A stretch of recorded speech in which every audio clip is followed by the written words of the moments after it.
today we are gonna be talking about the flowers that you could be adding to your garden for the month of August. And I don't know about you, but it's hot, it's humid, and I really don't wanna be outside a lot, but if I'm gonna be, I want some beautiful color to be added to the garden, or I wanna be able to see that beautiful color from inside my house in the air conditioning. So join me today as we get some ideas, some inspiration, and some motivation to maybe plant something in the month of August. And I don't know about you, but me, I need some inspiration because I'm melting. I feel like some of my flowers are melting too at home. But let's talk about some of the ones that might be able to work in your area, whether you live in North Central or South Florida. Now this store typically has tons and tons of flower options, but I'm noticing that they're tending to focus a little bit more on these perennials right now, tropical perennials that could be added to the garden. And when we talk perennial, what we mean is plants that basically you're gonna plant once and they're gonna go for year after year after year. And while I'm not gonna be adding any of this to my pots in my back garden, if you were looking for something that's gonna flower at this very hot time of year, these are some of the perennials that are in bloom. And one of the most favorite ones, I love this, is Ixora. This is a Florida friendly plant that butterflies do love. Bees, I don't know. Do you ever see bees on them if you have them? I don't. I usually see my butterflies hanging out on them. And then sometimes there's some that berry and I do see the birds kind of hanging around for that, but not too much. So if you're looking for like a standard shrub plant that just kind of adds flowers all year round, check out Ixora, I-X-O-R-A. Not a common name here, but it's really common here, and especially in Central and South Florida. Another thing that's adding a lot of color right here are these crotons. Man, I know houseplant people love these things, and they come in all different shapes and sizes and color mixtures and splash patterns. And this is another one that it's not really great for a little pot. It's much better as a landscaping plant, which makes it kind of ironic because most of the videos I usually see about these are for people who are putting them in pots. But here in Florida, like, they don't stay small. They get really big and they can be landscaping plants. And honestly, this is not what we're gonna be focusing on. But I just noticed there's a lot of it and there's just not as many flower choices. And some of you guys aren't just planting in pots, you're planting into the garden. So this is ways that in the summertime, because you know, August is the middle of summer, that you can get color, some with actual flowers that are from the tropics and some from just tropical looking leaves. And if you live in Central and South Florida, these plants can survive the entire year, even in our, you know, winters. I'm gonna head over to the shaded flower section because goodness gracious, the sun is hot right now. And let's check out what they have to offer. And this is what I was saying, normally this is like annuals or semi-perennials, you know, the plants that don't live as long. And you can see they're just like, oh, those are all gonna die at this time of year. So first up we have Pentas. Pentas is a great one. I mean, I know I've been talking about it for a while now, but it is one of those shorter lived perennials. They live for a few years that you could add to your garden and they can add a lot of color. One of the things I got to work on for me, and you may need to work on too, is pruning these guys, because that's how we're going to keep the flowers flowering. Because you can see some of these right there, their flowers have faded out, but they will continue to flower, and you can kind of maintain their size a little bit better because these guys can get actually pretty tall. If I had put it in on the ground level, like they could get up as tall as this pot just in the ground. So they can get rather big. And if you're going to have them in a larger container, much larger than that, you know, you would want to go ahead and prune them from on occasion so that they could rebush out and then of course push out nice new pretty flowers. And Pentas, this is one of those ones that bees love it and butterflies love it, and it comes in multiple colors. One, this is my favorite right now. This is pink, because y'all know I'm like in my pink era. I'm not wearing any pink, but I like putting in pink flowers like a lot right now. To like a ridiculous level. But if pink isn't your choice, you can also go with white. And they might have around here kind of like magenta colors and reds. I don't think I saw any, but I'll show them to you if I see them around. But those are kind of the common colors and they work all year round. The one that a lot of people really like is the dark rich red. It's considered the old Florida heritage penta that a lot of butterfly gardeners,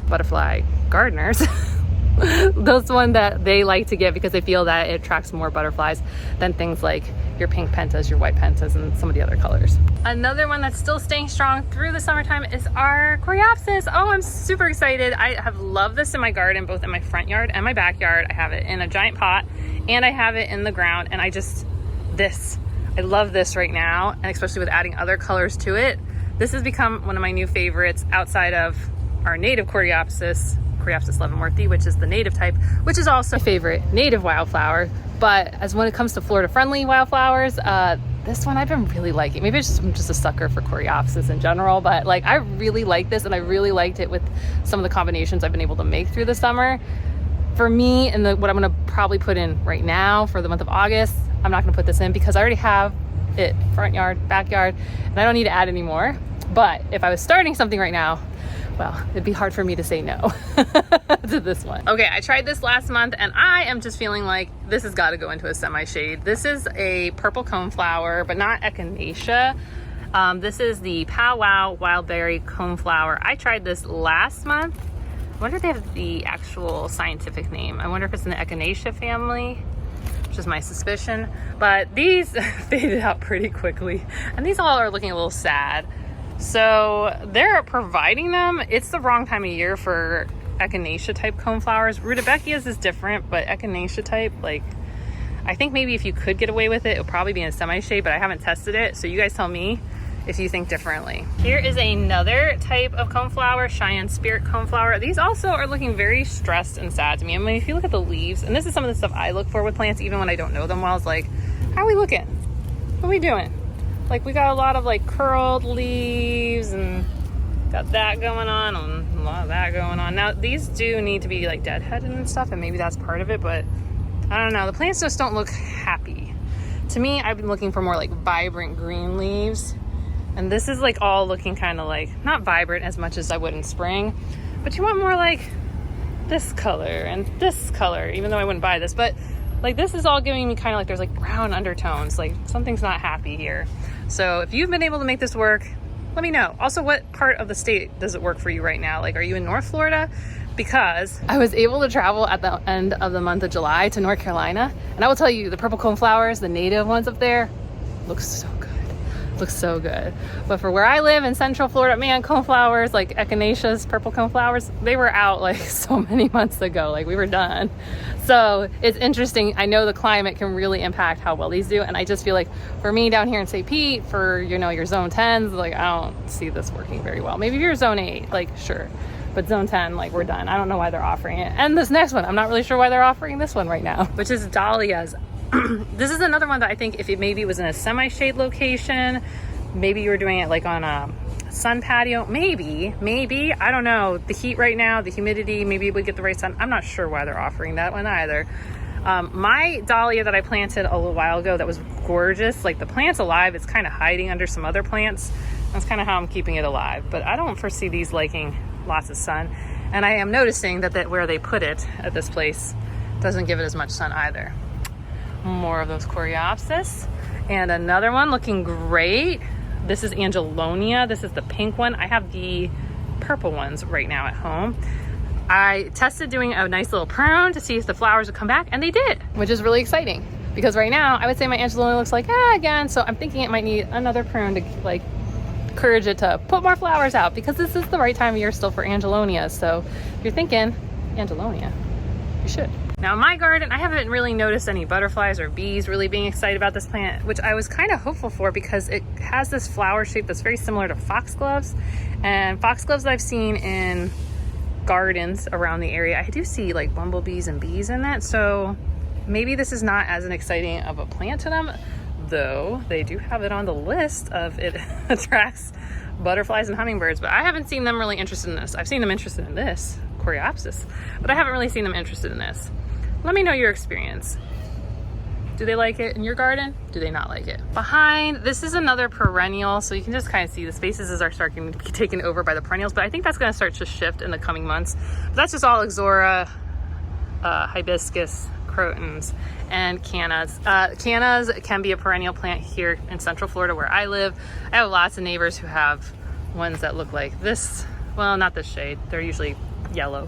And I definitely have some neighbors who have this type in their garden, and they're all very pretty. And I think it's a very pretty plant. It will not work for what I'm gonna do, but it is a pretty one. And there is actually a native version of this, which is got green leaves and a pale, what I call like more of a butter yellow flower than any of these other colors. Even if you see yellow at like a Home Depot or Lowe's, that's not gonna be the native one. That's probably, that's more of like a lemon yellow. So just FYI, you could get a native one. Check out your local native nursery to find out your native canna lilies, which would also act as a perennial in your garden too. Well, they still have garas. That's cool. they're not looking so happy. It looks like they pruned them. But they also look like they've been chewed up. So I don't think this is the right time of year for these guys. Then we have lantanas. Lantanas is a perennial. When I buy lantanas, I never buy them from a Home Depot or Lowe's. Well, that's not true. It was years ago and I was a new grower of the flowers, I bought the lantanas here. I bought the bushy types, I bought the viney types, I bought Lantana Camera and Lantana montevidensis, and I'm gonna tell you, they're invasive. So I don't support really buying these, especially because we have our own native lantanas. We have Lantana involucrata and Lantana depressa. One has nice yellow flowers and is kind of a lower shrub, and then the other one has white flowers with a little bit of pink inside them, and it's a bigger shrub. We don't have a vining type that's native here, but I would much prefer getting those. That way if the birds spread the berries around, because they do berry, and that's how they get spread around. That way, you know, we're just spreading more native plants around. These guys, so they're not as exciting to me. They're not of interest to me. Now there's a lot of work from a couple different universities, University of Florida and University of Georgia, to make these sterile. And typically what I've seen at the Home Depots and Lowe's is these seem to be the sterile varieties, though I do know even in my area, there are still landscapers able to access and purchase non-sterile ones because I see them in new plantings around the city. So just buyer beware, because I wish I would have known before I put money on them and then later spend a lot of time and effort getting back out. So if I can help you along in that process, you're welcome. Okay, now we're back to the stages. Do you remember how pretty this looked last month? And look, they keep pruning it, and look at the blue. The blue is still blue. I don't know. I might get one of these to put in the back garden, because I will tell you, the bees do like it. The butterflies do like it, but especially the bees. The bees are about the sages. Whether it's this type of sage or our native tropical sage or our native blue sage, because there is a native blue sage. It doesn't look like this. It's similar-ish, but the bees in general, they tend to love it. And similar to things like lantana, well, not similar. This is not invasive. This would be considered a Florida-friendly plant, this sage, so don't freak out. But you wouldn't be able to find any of our native sages. Oh, I see a skipper. Sorry, I got distracted by a butterfly over there. You're not gonna find any of the tropical sages or our native blue sage at a Home Depot or Lowe's. Local native nurseries, yes, and I would tell you even the blue sage that's native isn't as common at native nurseries. So if it's a store that just carries some native plants, that's probably not the one. They do look similar-ish, but different enough. I don't know if I'm explaining that right. You know what? We're gonna go to a native nursery soon, and then I'll show you a lot of this stuff so that you can actually see it. Okay, so I'm got this on my short list of maybe for the pot for this month. Maybe we'll bring some blue sages to the back. Also, we got dianthus still hanging around. I was such a bummer on this months ago, and you know what? It just keeps going. But it seems like this is the color that keeps going, not the color that I bought in the springtime or winter or whenever I bought it. So that's of interest. Dianthus, it looks good. Looks cute. I know some of you guys said it in your semi-shade areas, that's where it's working really well. I'm curious where it's working well now when it's awful and it's hot out and it's gross and I'm sweating so bad. And then this is like my favorite flower of the summer, is these little mini vincas. I just love them. They make me so happy. And these guys combined with that coreopsis, that's like my favorite combo in my garden right now. Yeah, that's like the favorite right now. So when it comes to wildlife like bees and butterflies, I haven't seen anyone really hanging out on these guys. So it's more for me than for them. And I'm very much a person who is like, I'm very clear that sometimes I'm gonna plant something just for me, and I like it, and Ben likes it, and the kids like it. And then there's plants that I very specifically like, it's for the wildlife, right? And I think that's a really good way to be, is like I do it with the food stuff too, like it's food for them, food for me. And I also do it with the flower stuff, is like, it's pretty for me, it's pretty for them, but they also eat it. So I guess that's like food for them too. Okay, so we have potato vines, we've got more lantanas. We have more of these Gerber daisies. I'm not sure about this. These feel like they would be long gone by now. Oh, Gara over here. Now this Gara does not look chewed up and spit out like the ones in the back. This actually looks healthier and like it's gonna flower again. So maybe we just needed like a really nice hard prune, because that growth right there, this is what I'm talking about. This looks like healthy new growth. You got vibrancy, we got rich reds. I don't see any browning on it. That's the stuff I look for, that's like, you look happy. I don't think I'm gonna buy it, but it looks happy. And I don't think this is the right time of year. That's actually one of the things with the planner for 2026, is I did add in lists to help me and you keep track of like what plants, both Florida friendlies and our Florida native plants for timing for planting. Kind of similar to what I do with vegetables. Okay, and then here we got more sages. Here's more lantana, dianthus, and oh, this like daisy. I know this like blooms a lot in spring, late winter, spring, but it seems to have stuck around. It seems to be still going, but it's not as full. Like I feel like in late spring, or in, not late spring, early spring, it was like yellow, and now it's just been like yellow, yellow, yellow, which I'm wondering if we cool down, like just like a few degrees, would it go back to when the sun intensity drops, will it like just be like yellow again? Well, let's be real, for me, I'm gonna go with coreopsis before I go with a daisy. I just know that's a me thing. But if you were gonna choose between a coreopsis and a daisy, which would you pick? All right, look, more landscaping plants. They have hollies and junipers. Oh, there's a native juniper. I don't think that would be it, but bougainvilleas. What is this? This irises, crepe myrtles. Okay, yep. We're definitely having lots of landscaping plants. Plumbagos. I don't know what you're called, but I see you all the time. It is the Brazilian red hot alternethra. Okay. Well, none of this stuff's going into my pot, so we're gonna keep moving.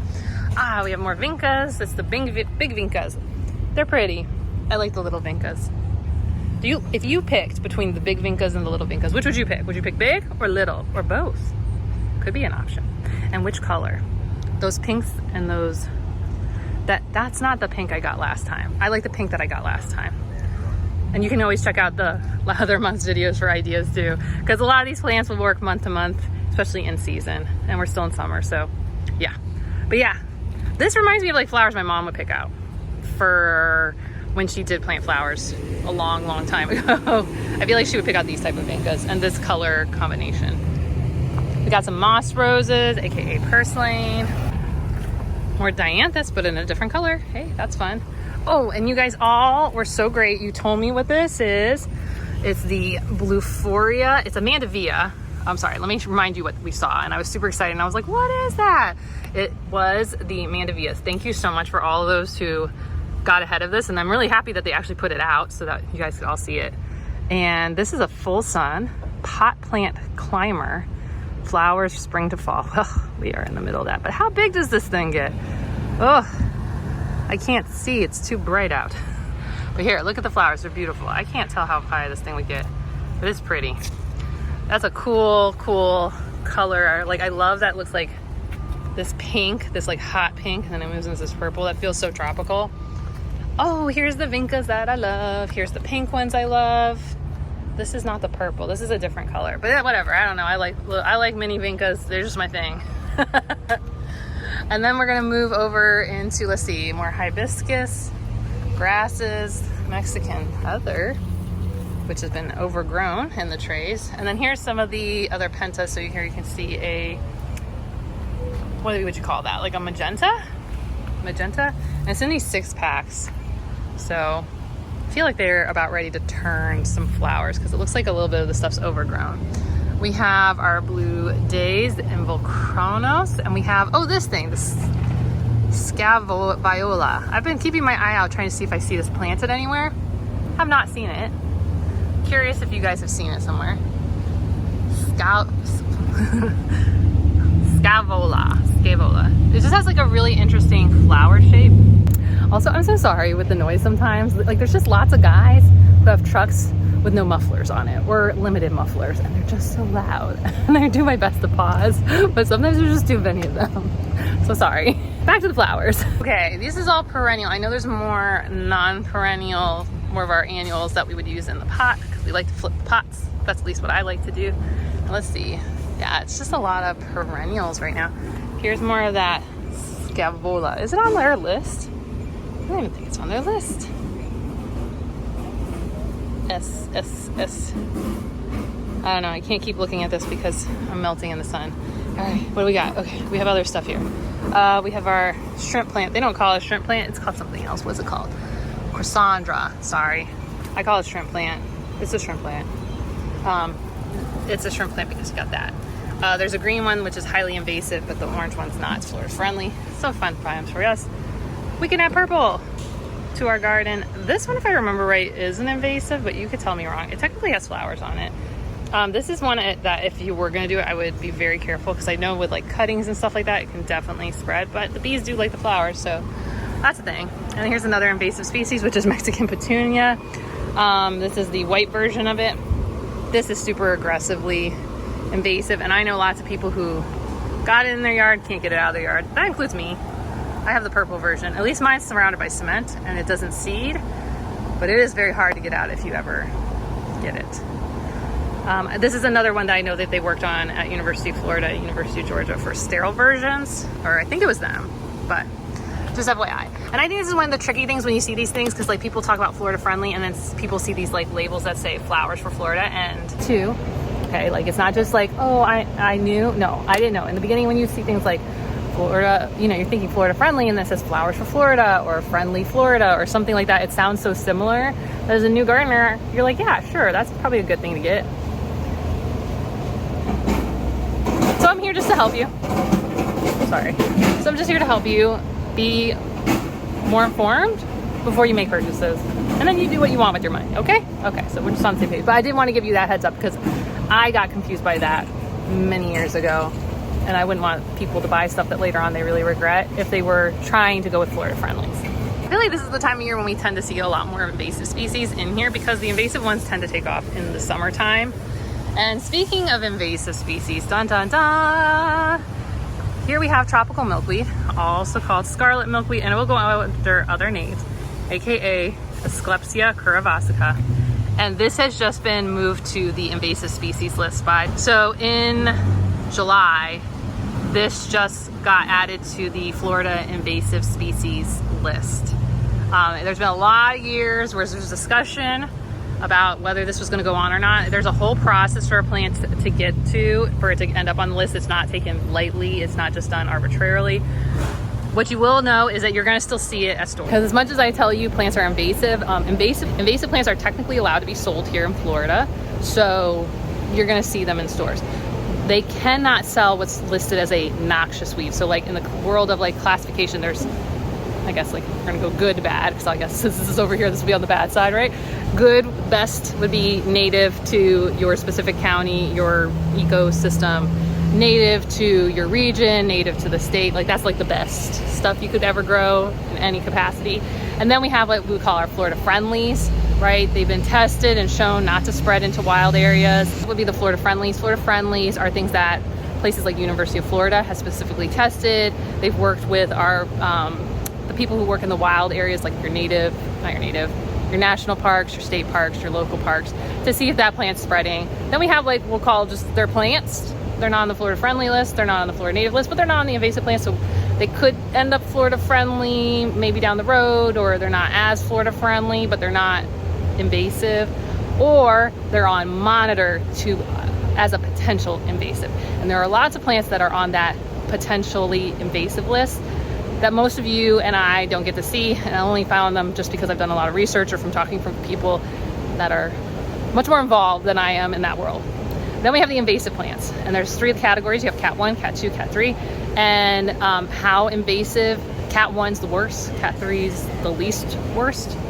The way they get on that list is because it's demonstrating that it's hurting people, it's hurting our economy, or it is hurting our natural wildlife in our natural areas because it's taking over, or it's hybridizing, or it's like poisoning animals. Like it can be any of those things. And then how severe that is happening depends on like what level it'll go on that invasive species list. And then the worst of the worst is noxious weed, and that one's actually government regulated. So noxious weeds you cannot sell. One of those plants would be, I've done a video on it a long time ago, is Brazilian pepper trees. Brazilian pepper trees is noxious weed, so you are not allowed to sell it. You're not allowed to do like basically any type of farming to try to propagate it. If you propagate it on your property, no one's going to do anything about it, but you shouldn't. Like, don't, please don't. We spend millions and millions of dollars every year trying to get rid of this plant. It covers, what is it, 700,000 acres of Florida. Just one plant. I know someone's gonna be like, but the bees, it makes flowers. There's so many plants that make flowers that the bees could use that are native or Florida friendly at the same time of year. that the Brazilian pepper tree is. It is a lack of experience and a lack of awareness is the reason people will fight so hard for that plant. Don't.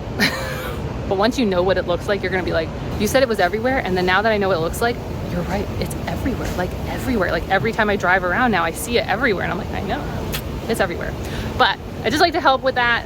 I did a video a while ago talking about the trouble of tropical milkweed. This is when there was a lot of talk, and the process was getting initiated for taking it to the next step for invasive species. I had been on a call. It was part of the Florida Native Plant Society annual conferences, and there was the person, one of the people who is on the Florida Invasive Species Councils, talk through like how plants go through it, and there was discussion during that they were going to really do the next phase of looking at tropical milkweed, and this was a couple years ago. And that's my point. When I say it's not done lightly, it's not done easily, that was like 2 years ago, maybe 3 years ago, that they were going to next phase for this plant. So I hope that gives you guys a little bit of education and awareness on this plant, because I know there's a lot of people, one, they're just attached to plant and they get really upset when people tell them it's invasive. And this is gonna be hard for a lot of people, because I know for a lot of butterfly gardeners, they're very attached to this plant. They feel that it attracts more butterflies than other milkweeds that are native, which I will tell you, I have swamp milk. I've had 3 different species of milkweed in my yard, and they all go to all of them. Do they seem to go to different ones at different times of year? Yes, but they do go to all of them, and they go to all of them, and they eat all of them down. And so our monarchs will be fine without this plant. It's okay. Like, it really is going to be okay. But I know a lot of people have positive experiences with it, and that's hard for people. And so because it just happened, anyone you see who has bought this, be kind. One, they probably don't know. 2, even the people who know, it's going to take a while for them to come to terms with that. So always kindness, always kindness. Even when I realized it was going to be potentially invasive and it had problematic, it still took a while for me to get it out of my garden. So just want to let you know. Okay, let's go back to look at cute flowers. All right, so we got more pentas. So we got the purplies, we got the pinkies, and oh, here we go. I told you, they probably had somewhere. It's the reds, the dark reds, that the butterflies. The orange butterflies, it's called a Gulf fritillary. Loves this one in my garden. The monarchs, they pick other things, but Gulf fritillaries, they love that one. This is more lantana. This is a vining. This is a combo montividensis, which is a class 2 invasive. All this is class 2 invasive. But off of that, this is more of the blue days, and then more of that moss rose. This is looking so pretty in my front yard.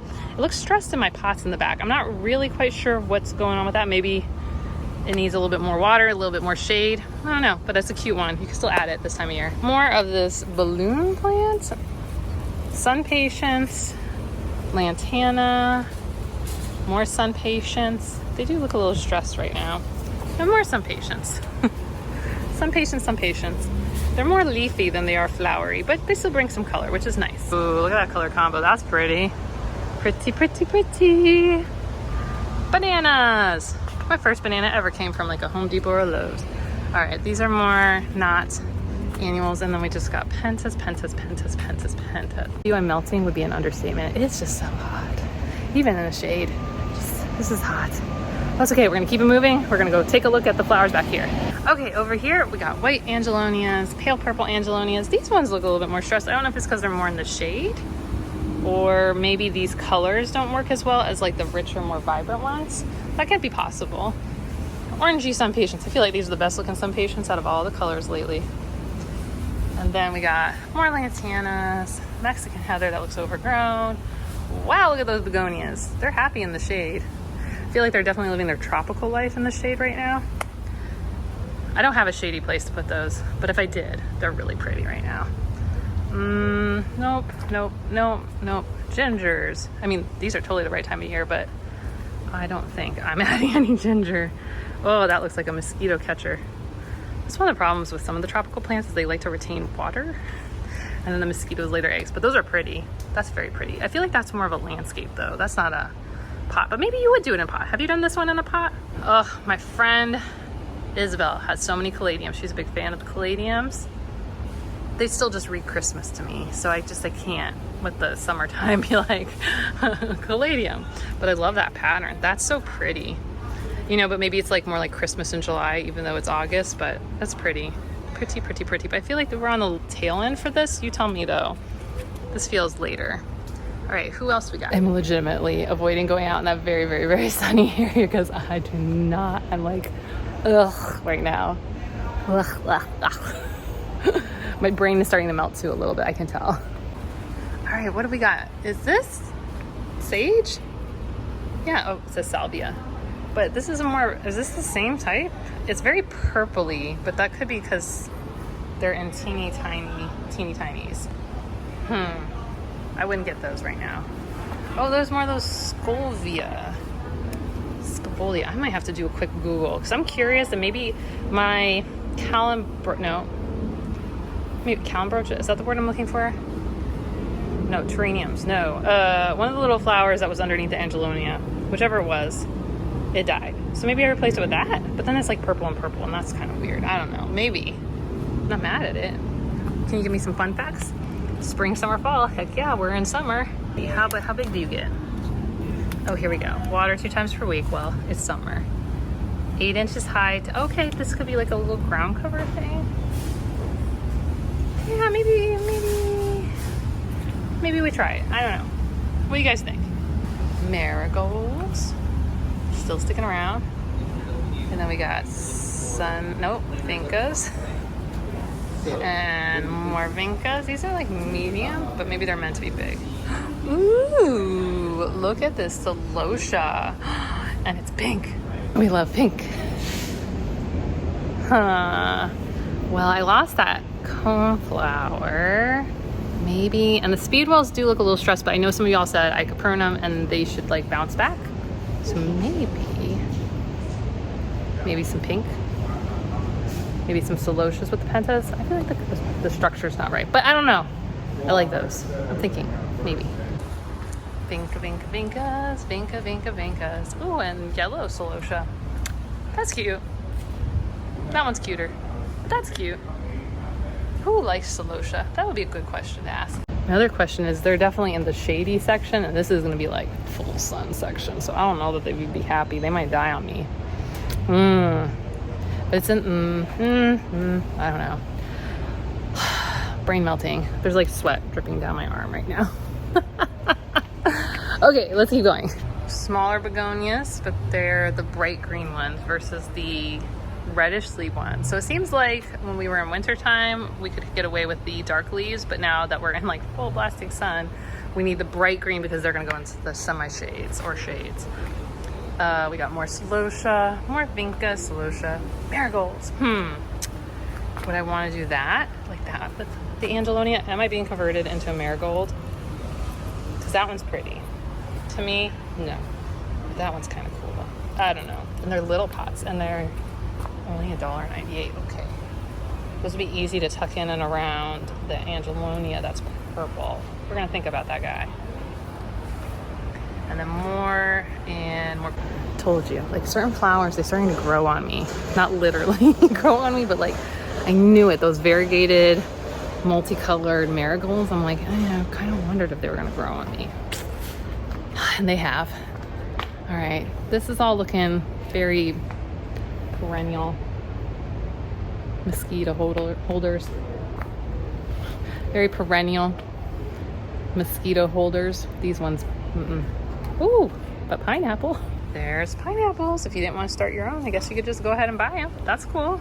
I don't want to start pineapple, so I'm not going to buy that, but it's there. Let's see. This is, oh my goodness, what is this? Oh no, that's a bad one. Pothos. That is so invasive and so problematic in my neighborhood. I feel like I'm talking a lot about invasive species. It's not my intent. It's just whatever's out, whatever they have out, you know. Just try to let you guys know, because I made the mistake, as I feel like a lot of Florida gardeners do, is we buy invasive species, especially at this time of year, because nothing really wants to grow. Native plants want to grow, but a lot of like this stuff doesn't want to grow, which hence our selection has been more limited. So, but you know, I don't want you to end up with something that on accident, because that's what happened to me. And then it was like I planted stuff, and then later on I found out like, boo, it's bad. So I'll try to tell you what I know. But it is, yeah, this is the time of year when lots of invasive species get like shoved in here. All right, more blue days. We've got sun patience, lantanas, more dianthus, and I can tell my brain's melting because I'm starting to forget the names of plants that I've already told you 10 times now.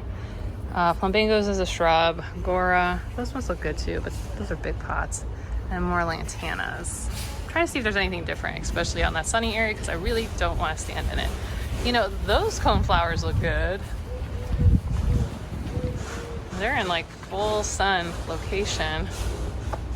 They look happy. I wonder if it's just like a, but look at them leaves. We're gonna say no, because even though they look good here, how did they get them to look this good for? Yeah, no. We're gonna say no. Sages, coreopsis. Oh, this is the angelonia I have at home. It's this purple type. Does it have a different name? Archangel dark purple. Okay.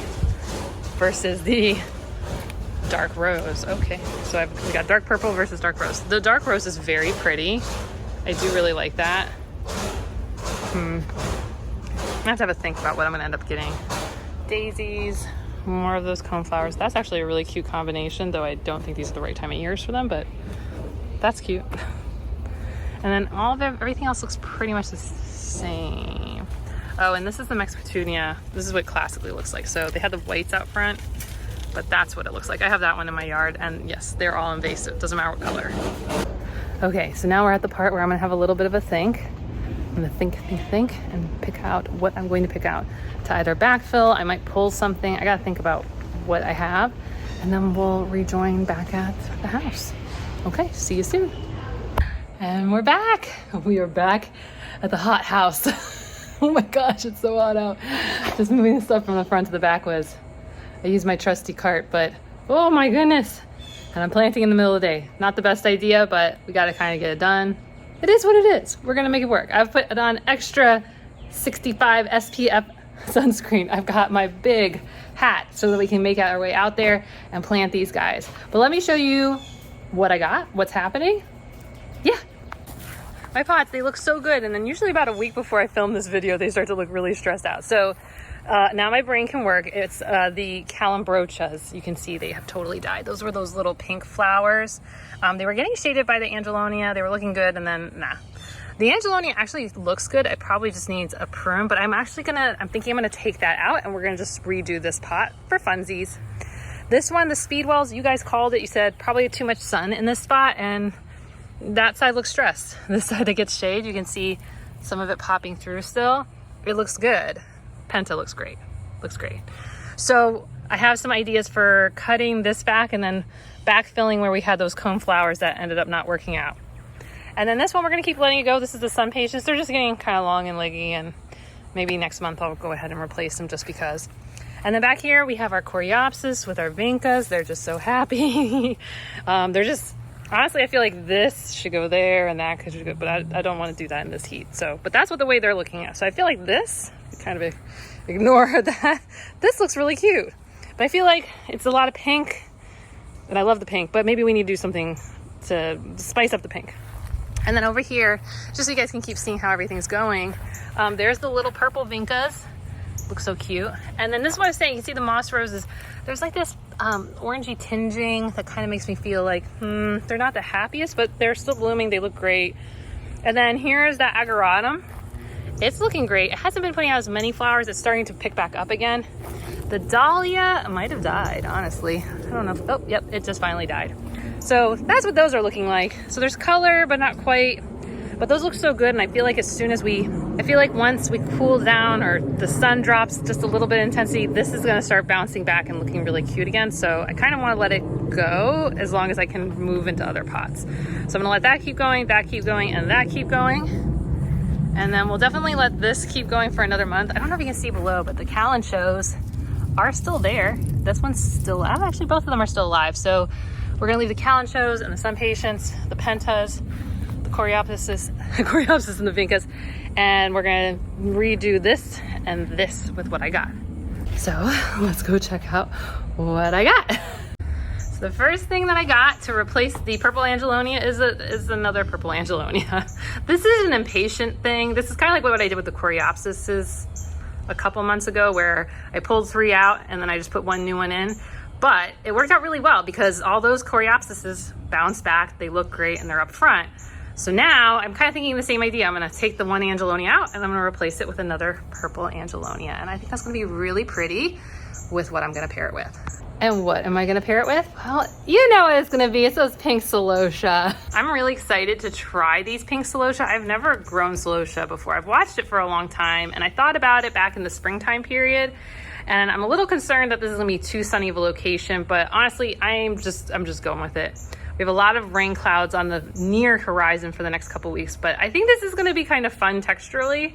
These do get a little bit taller than the Caladiums that we put in a few months back. So I wanna see what this combo looks like. We're gonna try it. We're gonna see how, because celosia is supposed to be in my area, be able to be planted in the month of August. So let's just see. I don't know, I'm okay. It was $1.98 per plant, so I'm okay just trying it out and just learning through experience. And that's one of the things I'm having a lot of fun with this year, is just trying out different combinations. I recently was in North Carolina, I think I mentioned that earlier, and really looking at some of their flower combinations and coming back from that, I have some new ideas of some native Florida friendly combinations to try out. And I think I mentioned this before, but I ordered a bunch of native seeds, native flower seeds. So I can try more seed starting and stuff like that and get some experience with that, because that I think will make it a little bit easier for me to more regularly put in native plants, especially when they're smaller, because it's kind of hard when they're 1 gallons. I'm not a big fan of planting lots of 1 gallon plants. It's very tiring. But I didn't just get the celosia, I didn't get just the angelonia. I got one other thing to kind of help backfill in around those pentas, and depending, because I actually got like a 6 tray, maybe I'll put it in with the penta, or not the pentas, the angelonias and the celosia. So it's got options because I've got a bunch of them, and I'm just gonna kind of shove them in because it's another one, like I don't know it. I have never really seen it anywhere. So I'm just gonna try it and learn through experience. But just like the speedwells, just like the dahlias, just like the angelonias and the delphiniums, like, tell me if you've done it before or any of these things. What do you think is gonna work? What do you think is not gonna work? Is it gonna be too hot for them right now? Will it be too sunny? Will it work if it was a semi-shade area, or if I spin in circles 2 times? Whatever the thing is, like, tell me your experiences with some of these plants so that I can learn, you can learn. Well, not the person who says it, but like other people can learn, and then we can keep getting better and better at this. I got some ideas as we swing back around. But here you go, here's the 3rd plant I got. And it is the Sardiva scaevola. I don't know how to say it, but what I do like and what I saw is that this can kind of be like a trailing plant and come down and over the sides of the big whiskey barrels. And so I was like, you know what? It's gonna bring a little bit of purple, and I feel like those pink pentas need, well, I think the speedwells brought some purple in, but I just don't know if the speedwells are gonna survive much longer. So let's pull in this little guy. And then if there's space, I don't know, it would be over cramming. And we know I tend to do that, but that's okay because, you know, I think it's worked out well where I over cram and then I relocate into the beds up front. That seems to have been going very well. So I just think that might be my new pattern, is like cram a bunch of stuff in. Once it starts to look sad and I want to flip the pot anyways, relocate it up into the one of the front beds. So that's my plan. I don't know what you guys do. What do you guys do? Do you like try not to overplant? Or do you overplant and then relocate? Or do you overplant and then dump them or compost them, or what? Inquiring minds want to know. So we're gonna try this scaevola. I literally did no research. I read this tag. So any information you tell me will be new information to me, and I'm okay getting that new information any way you wanna give it. Nicely, of course, would be the best. So we got scaevola. We might mix it in with a little bit of this, but mostly this will go in the pentapot. But now I gotta go back out and that. Do you see how bright it is? My arm's just sweating right now. I can feel the sweat dripping down as I hold up the camera. But we're gonna do it. I'm gonna go turn the hose on just to like start. Shiloh said she was done too, so she needed to go back in. So I'm gonna go turn the hose on because the water that's sitting in the hose is like super hot, and I don't want to like kill my plants just because it's overheating. And then what we'll do is we'll start pulling some of the old plants. I brought the pot, if you guys remember last month. The Pentas came in like in a nicer-ish pot, so I grabbed that so I can relocate the angelonias in it until I figure out where they go front. I need my big hat. I need my big hat so I can shave myself. Oh, it is so gross out right now. You need a big hat for that. Okay, big hat's on, sunscreen's reapplied. Let's just do this. I don't want to do this. You can't make me. It's too hot right now.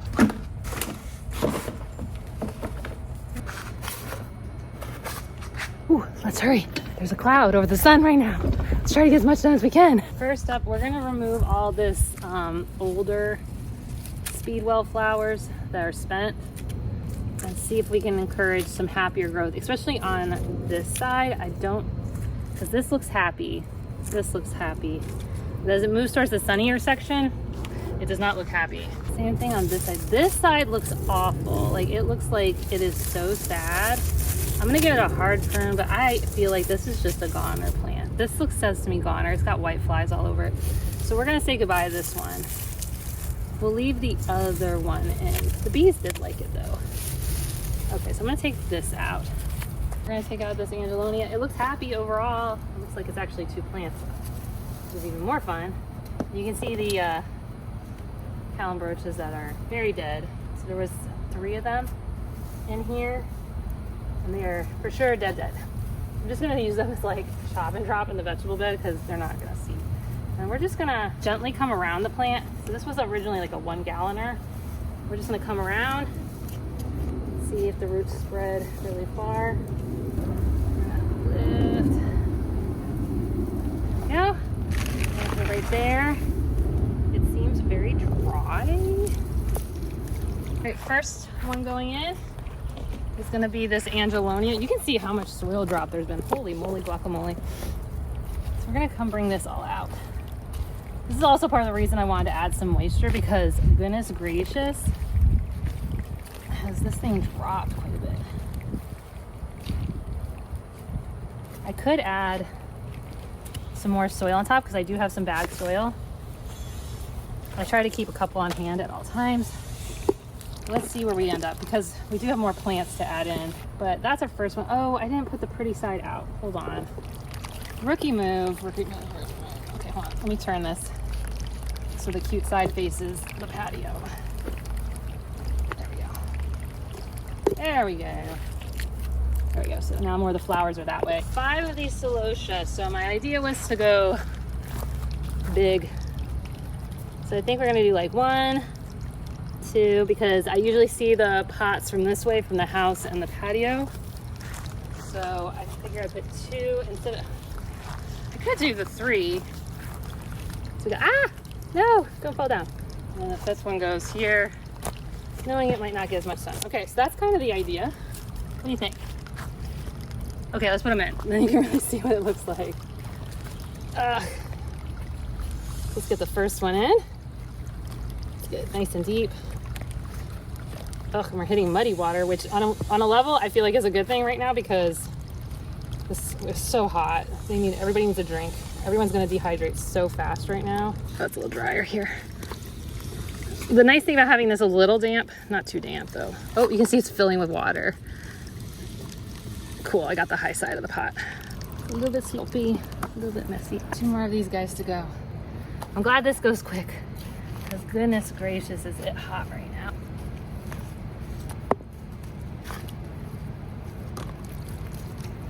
Yeah, everyone's super hydrated. It's supposed to rain. Nope, I don't think it's raining today. Maybe tomorrow.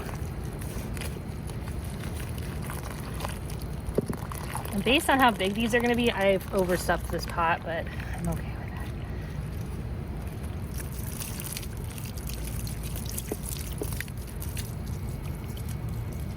All right. This part is just me cleaning off all the flowers. There's no technicality other than me being like, hey, don't have dirt on you. All right, let's try the next pot. So if you remember this pot, there's like actually technically 4 pentas that are overstuffed in here. And then we had the 2 speedwells, which I basically removed 1. And now we're gonna add these scavolias. Oh, and I didn't give you the information for the other things. So those, what are they? Celosia. My brain's gonna start melting, guys. I'm super sorry because it's hot out. They get 6 to 15 inches high, which I definitely have seen, and 6 to 15 inches wide, which is way too much for there, combined with the angelonia, which gets 12 to 14 inches high and to 10 to 12 inches wide. I'm also probably gonna have to move the camera because we're now hitting super sun, which is gonna be really bad. All right, so what we're gonna do is we're gonna take the scaevola, which are these guys, and these want to be what? Let's look. Not that side, it's this side. 10 to 12 inches apart, and they get 8 to 12 inches high. Cool. So I don't know how many I'm gonna shove in here. There wasn't really a lot of planning for this pot, just more of like, hey, let's try a thing. There's open spaces, and I'm all about trying new things. So let's put like one. I think we're just gonna overstuff it. Why not? Two, because I have them. I don't have anywhere else to really put them at the moment. And there's really only like 5 technically. Oh, that one's like looking sad. There's really only like 4, honestly. 2 of them look really like this. They're not dead, but they just don't look like much of anything. So we will shove those back here. Why? Because I have them. And waste not, why not? Is that what we mean for this part? So we're just gonna kind of come in here, put these little guys in. I think this is like way too crowded. I'm really more focused on these 4 really good looking ones. That's what I wanna get in here and get, yeah, just get them in here. Did I say my brain was melting? Because it definitely is right now.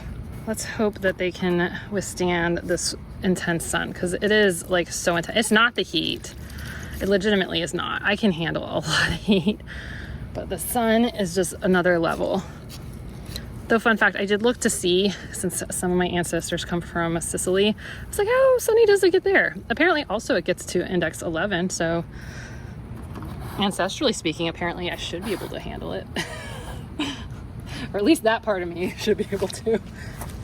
My Irish German side, probably not so much. All right, let's get in here. This is all falling off. Can you guys see? Hopefully.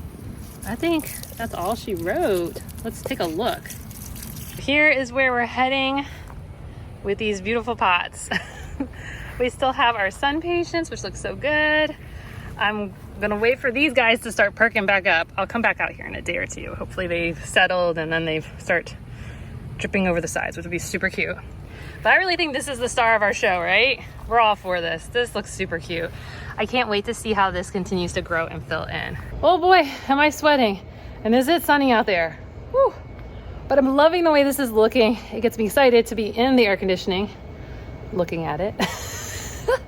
And if you are looking for more ideas and inspiration of what you could be planting in the month of August or what we planted last month, go ahead and check out last month's ideas and inspiration. And if you're wanting some help to continue to know what to plant and when to plant it on the flower side, the new 2026 Wild Floridian Garden Planner now has a section to help you with that. So if you would like to pre-order it, you can go ahead and do that from this link right here. Okay, I'll see you soon. Bye.